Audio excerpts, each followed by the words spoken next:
Eh, yo diría, es un tema complejo porque evidentemente los retos del arbitraje internacional no son los mismos según las jurisdicciones que se trate. Yo diría lo primero es la consolidación como un sistema de resolución de controversias.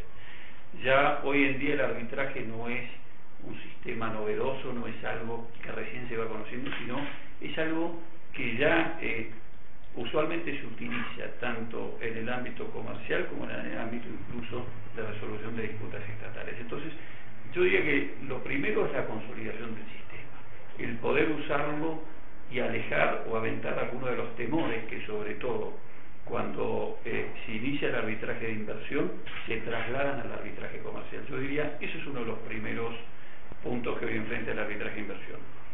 El segundo es terminar de asentar la relación entre los poderes judiciales locales y los tribunales y sistemas arbitrales.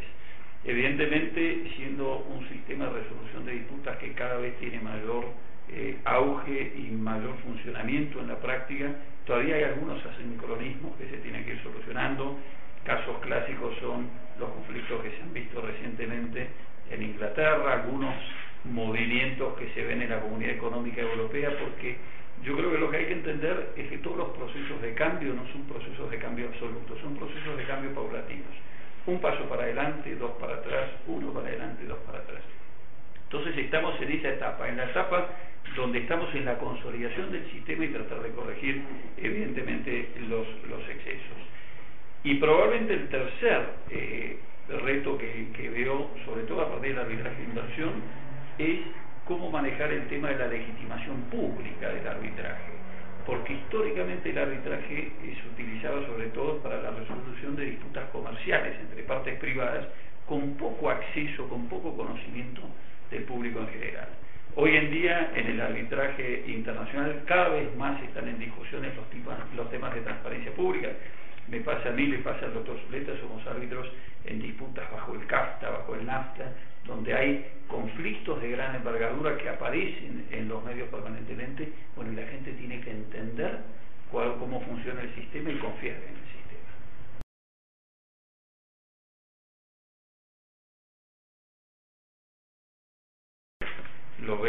La veo a Latinoamérica muy bien. Latinoamérica tiene un rol muy relevante en arbitraje. Y tiene un rol muy relevante primero porque cada vez más se usa el arbitraje en Latinoamérica. Es muy importante el desarrollo que ha tenido tanto por algunas legislaciones como han sido los cambios en México, en Perú, en Chile, los esfuerzos en Colombia, también por el trabajo de los árbitros y de los especialistas. Nótese, por ejemplo, como gran parte de los principales árbitros y especialistas a nivel mundial se insertan cada vez más en la región.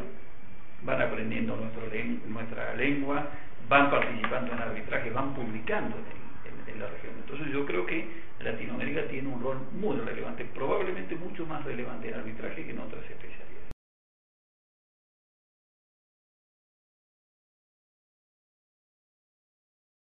Yo creo que son diferentes. Hay casos donde claramente están orientados a facilitar, a potenciar la autonomía del arbitraje, a de alguna manera reafirmar principios de independencia y de trabajo conjunto con el Poder Judicial sin interferencia, como son por ejemplo los casos franceses, y en otros casos son reacciones que no siempre son positivas en el ámbito del desarrollo del arbitraje, pero que son evidentemente consecuencia de esta mayor injerencia que tienen. Por ejemplo, nosotros a través de lo que es el Comité de Arbitraje de la IVA, un par de años atrás, trabajamos mucho sobre una de los proyectos de la Comunidad Económica Europea que limitaba la utilización del arbitraje. Entonces, yo diría que hay esfuerzos que no siempre van en el mismo sentido.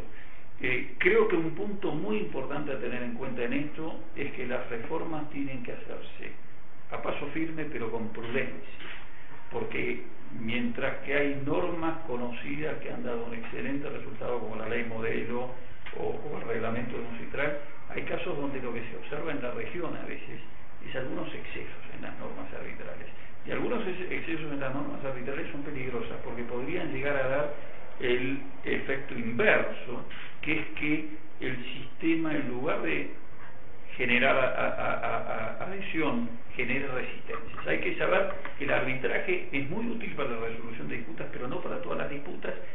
cualquier momento, hay que saber cuándo.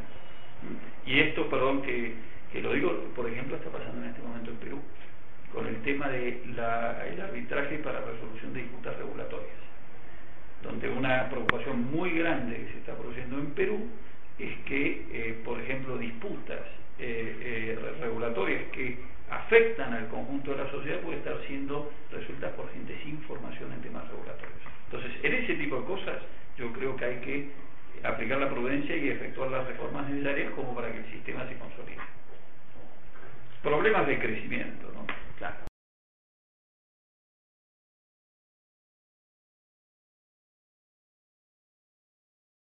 Es un proyecto que empezó en el 2003 como conversaciones informales con un grupo de especialistas de la región y se consolidó el año pasado, que formamos formalmente la Asociación Latinoamericana de Arbitraje con gente de todos los países, incluidos en el directorio nuestro Eduardo Zuleta, Nicolás Gamboa de Colombia y muchos otros miembros colombianos en nuestros distintos comités.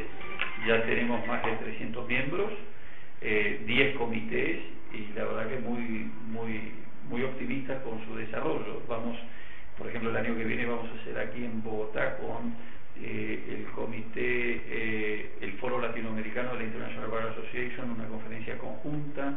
Vamos a hacer en Santiago de Chile con el ITA un workshop en Santiago. Realmente estamos muy contentos y creemos que se puede trabajar mucho, sobre todo en difusión del arbitraje, en nuevos proyectos, etc.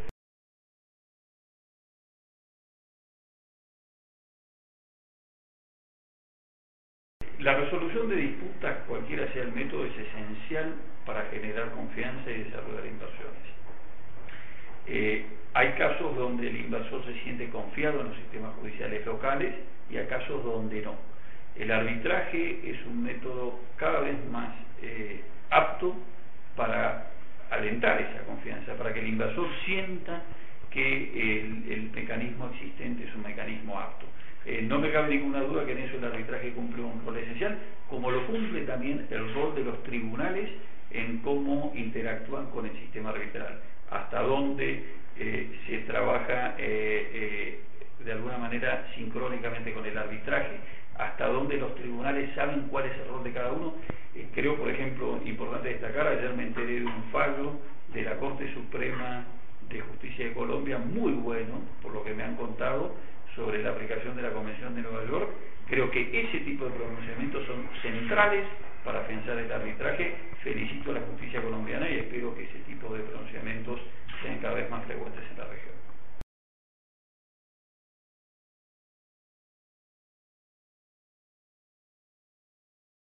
Yo creo que es parte de todo proceso.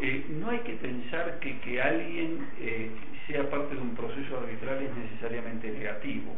Los países cometen aciertos y cometen errores. Cuando cometen errores tienen que ser sometidos a proceso como en cualquier sistema. En eso yo siempre valoro sobre todo lo que ha sido el enfoque de México. México tiene un enfoque excelente que la propia Defensoría de México lo resaltó permanentemente. Es parte del sistema. Cuando uno promueve inversiones, tiene que saber que parte de ese proceso es eventualmente ser sometido cuando se cometen errores, que no quiere decir que sea un juicio negativo del país Chile, un país muy cumplidor de las normas, ha sido parte de varios arbitrajes. Estados Unidos es uno de los países más demandados. La Argentina lo fue, hubo casos que ganó, cosa que nos alegra a todos, hubo casos que perdió. Es como en el contrato, las reglas son